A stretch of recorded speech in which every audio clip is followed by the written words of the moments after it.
Bonjour à tous et bienvenue dans ce nouveau numéro de la météo du Bitcoin, lundi 15 novembre. Alors, l'objectif de la semaine dernière, clôturer au-dessus de l'ancienne ATH en weekly, a été rempli. Magnifique clôture hier. Après un week-end un peu hésitant, avec BTC qui nous fait un creux plus bas que le précédent.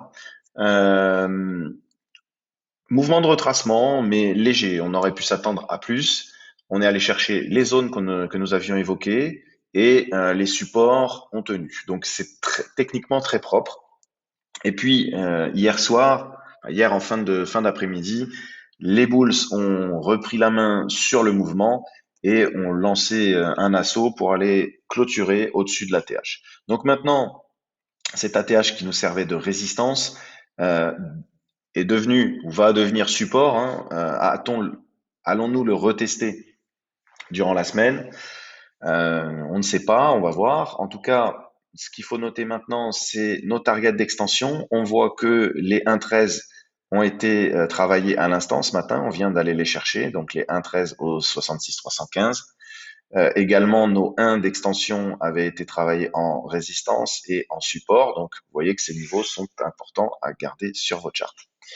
Voilà, donc en weekly, l'objectif est simple, retester ce support de l'ancienne ATH et break les extensions. Donc après les 1,13 et les 66 315, on a les 1 272 et les 69 672. Évidemment, tous les anciens ATH, donc celui-ci hein, au 67 pardon, et celui-ci en 69 seront aussi des zones défendues. Alors en daily, nous étions ici, on va agrandir un petit peu la charte sur la zone qui nous intéresse.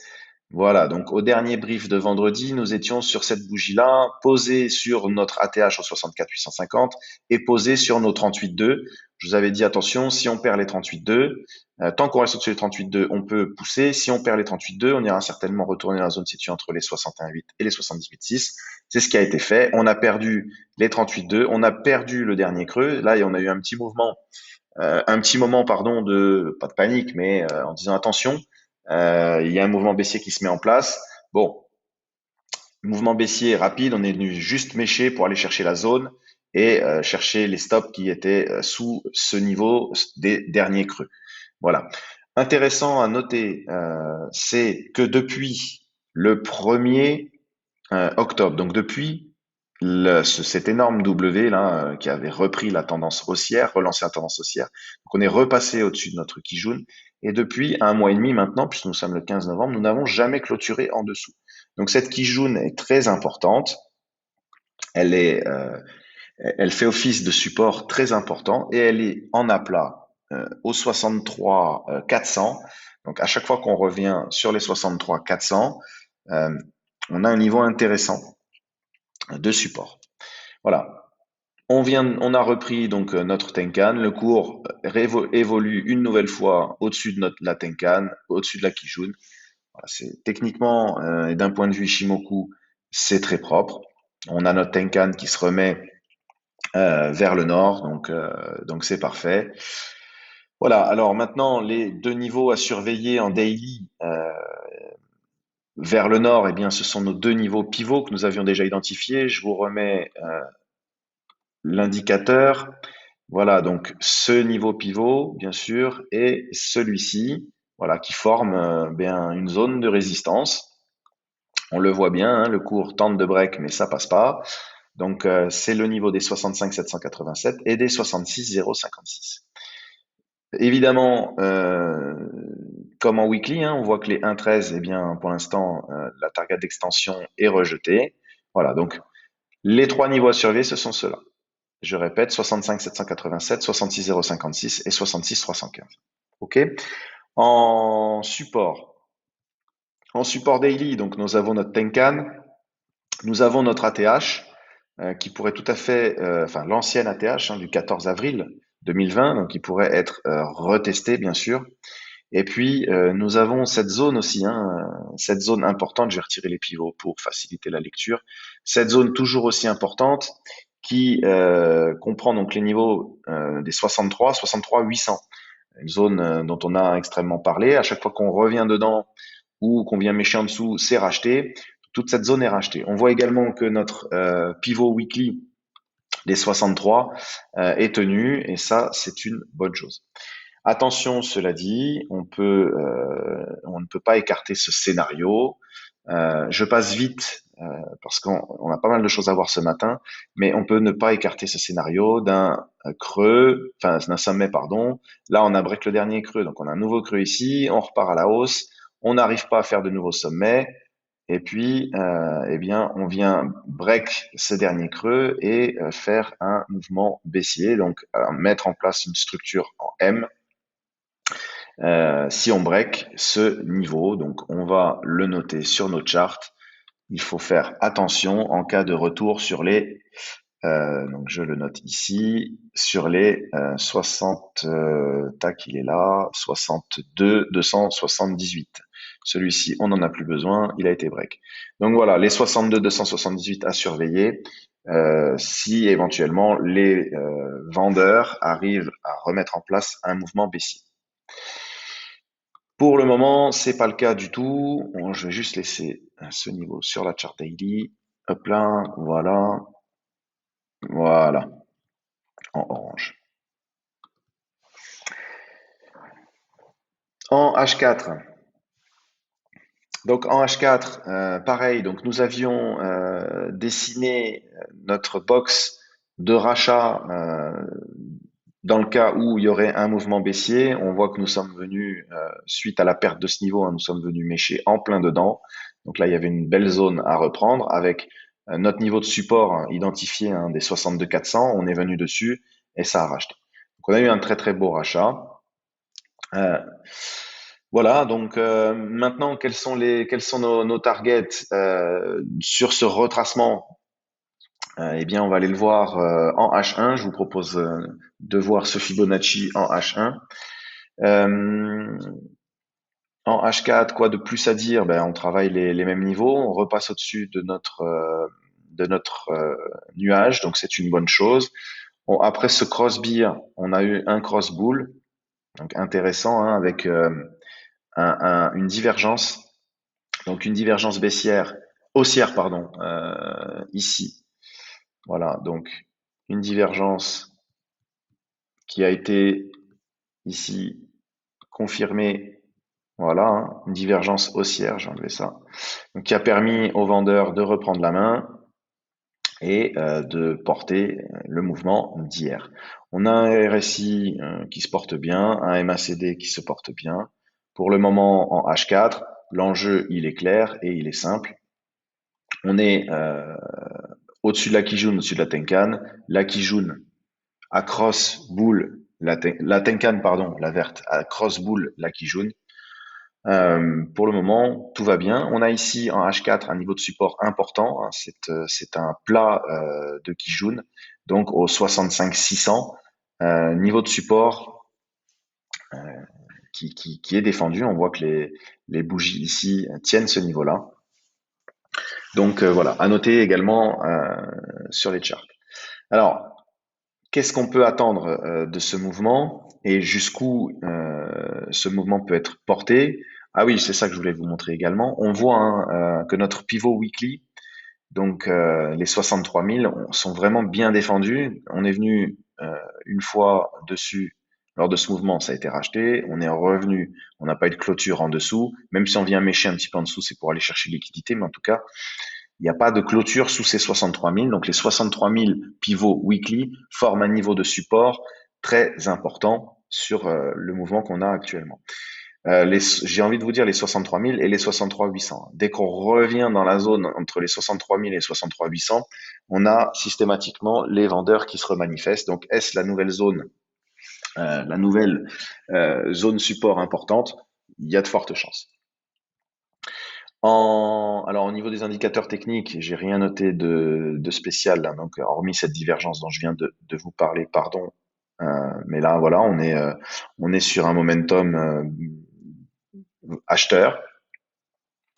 En H1, donc en H1, par contre, ce qu'on va voir, c'est où pourraient nous attendre les vendeurs dans le cas du retracement de ce mouvement. Donc, voilà, on trace notre fil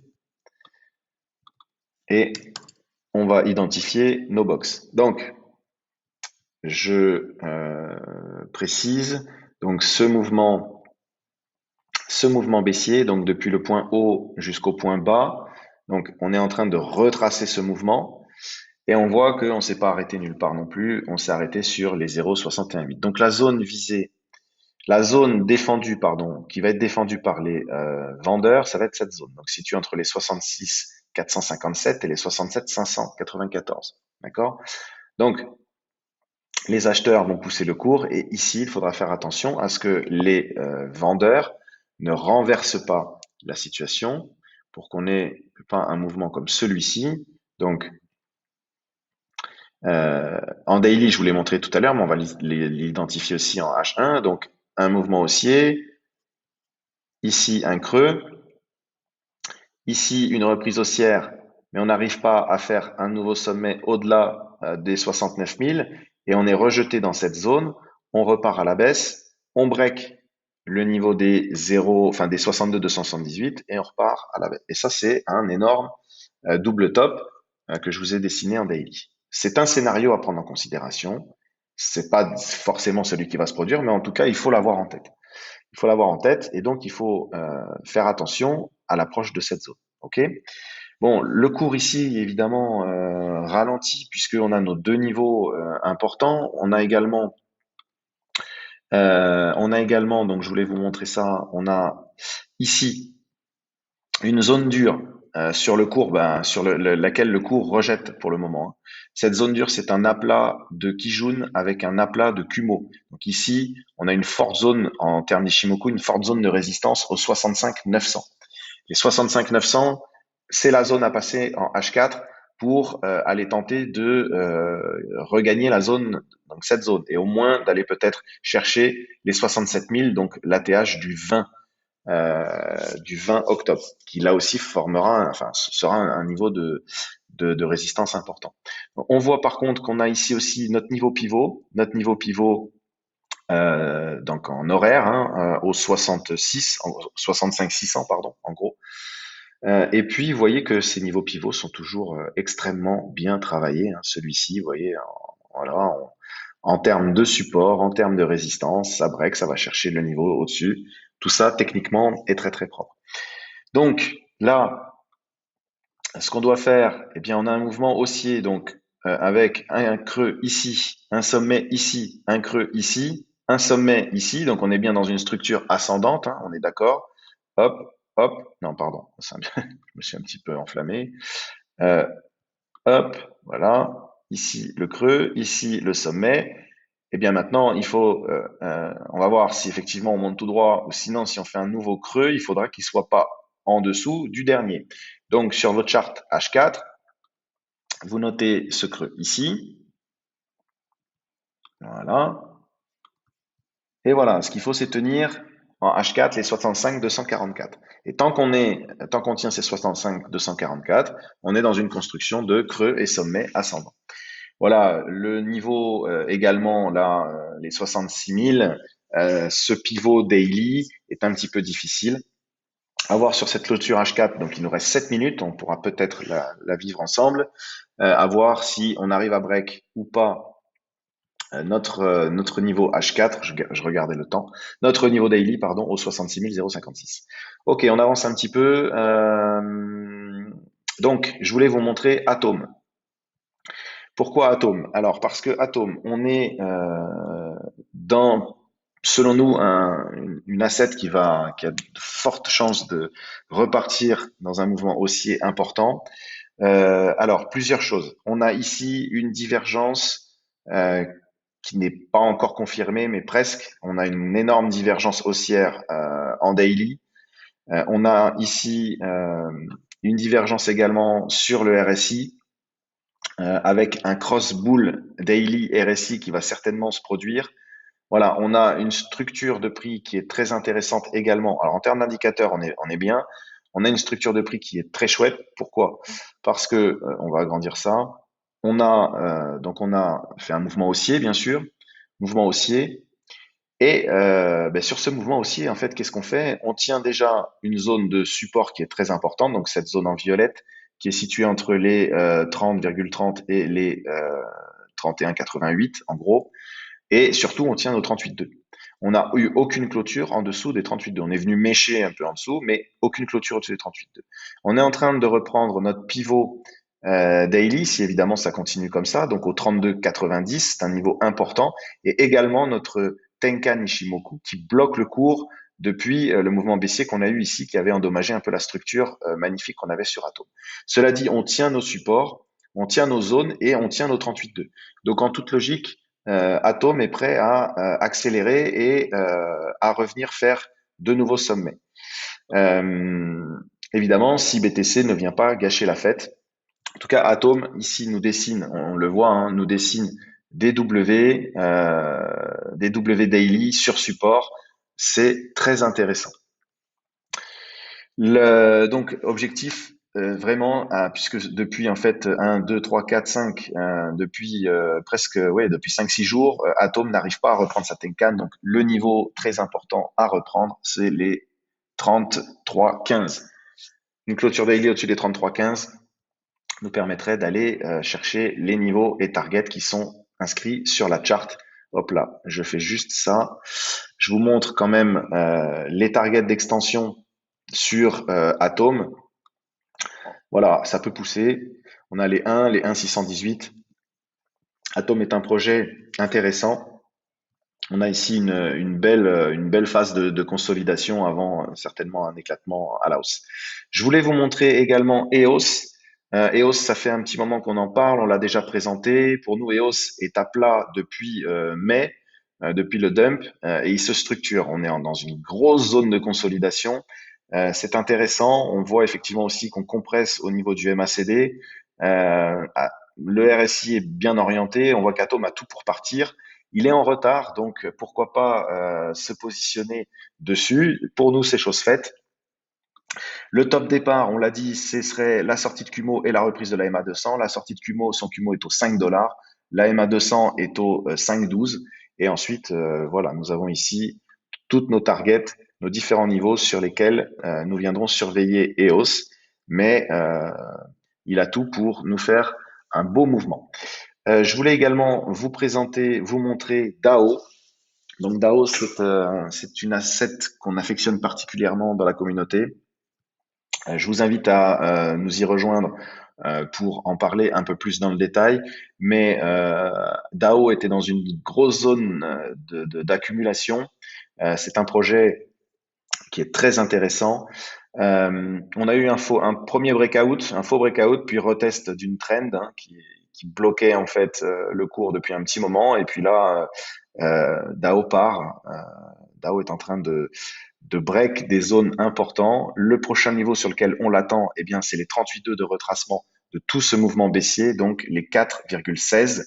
En cas de break des 4,16, on target cette zone, donc la zone située entre les 61,8 et les 78,6, pardon, avec au milieu une target d'extension au 6,66. Voilà, je pense avoir fait le tour. Il me reste peu de temps. Je vous souhaite un bon début de semaine et je vous dis à demain.